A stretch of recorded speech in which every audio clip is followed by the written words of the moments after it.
সাভারের দুর্গম অঞ্চলে ডোবার পাশে নাম পরিচয়হীন এই গোপন কারখানার সন্ধান পায় দেশ টিভি টিম। সারি সারি পচা মিষ্টির ড্রাম। এইসব রাজধানী সহ বিভিন্ন এলাকার মিষ্টির দোকানের পচাগলা মিষ্টির শিরা ও গাদের মজুদ। চলুন এবার চমক দেখি। জালিয়াতিতে সৃষ্টিশীল অসাধু চক্রটি আগুনের চুলায় পচা মিষ্টি জাল দিয়ে ঘন শিরা বানিয়ে সঙ্গে আটা, সোডা আর রং দিয়ে বানাচ্ছে নাটোরের কাঁচাগোল্লার সন্দেশের রসদ। এই রসদ ঠান্ডা করতে ঢালা হচ্ছে ট্রেতে।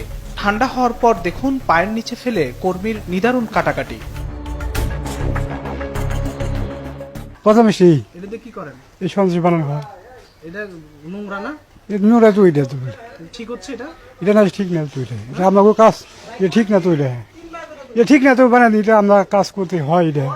আপনারা যদি কোন পচা তাহলে তো পচাই হবো, আমরা তো কই ভালোই। এটা দিয়ে কি বানান? সন্দেশ খাবারটা যে পাও দিয়ে পাড়ায় বানাচ্ছেন না? ফাও দে না ভাই, এই যে ময়লা তো বলেন না, স্কেল দিয়ে কাটাই দিয়েছে এই যে।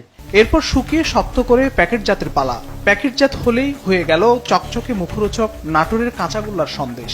এসবই আপনারা মিষ্টির দোকান বা বিভিন্ন মুদিখানা থেকে পুষ্টিকর ভেবে শখ করে খান, শিশুদেরও খাওয়ান।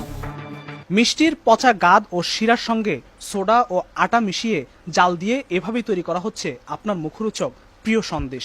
এসবই আবার অস্বাস্থ্যকর ও নোংরা পরিবেশে বাজারজাতের জন্য এরকম চকচকে প্যাকেটজাত করা হচ্ছে, যা আপনার স্বাস্থ্যের জন্য মারাত্মক ঝুঁকিপূর্ণ। ডোবা নর্দমার অপর পাশের বাড়িতে আরেকটি কারখানা গড়ে সেখানেও করছে মহাজালিয়াতি। নোংরা স্যাঁতস্যাঁতে পরিবেশে রাখা বিভিন্ন মিষ্টির দোকান থেকে সংগ্রহ করা পচা ময়লার গাদ মিষ্টি, এইসব কড়াই জাল দিয়ে রং, আটা, সোডা মিশিয়ে ঘন করছে কারিগর। এরপর এখানেও নাটোরের কাঁচাগোল্লার সন্দেশ ও বরফি সহ নানা নামের খাদ্যপণ্য বানাচ্ছে কারখানাটি। এইসব খাদ্যপণ্য ছড়িয়ে দেওয়া হয় রাজধানী সহ সারা দেশে।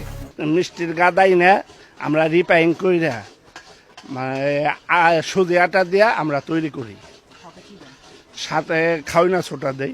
অসুখ আমরা তো খাইয়া মোটা তাজা আছি, আর মানুষের খাইয়া তো এইভাবে তো দেখি তো না বলে মরে 2-4 জন।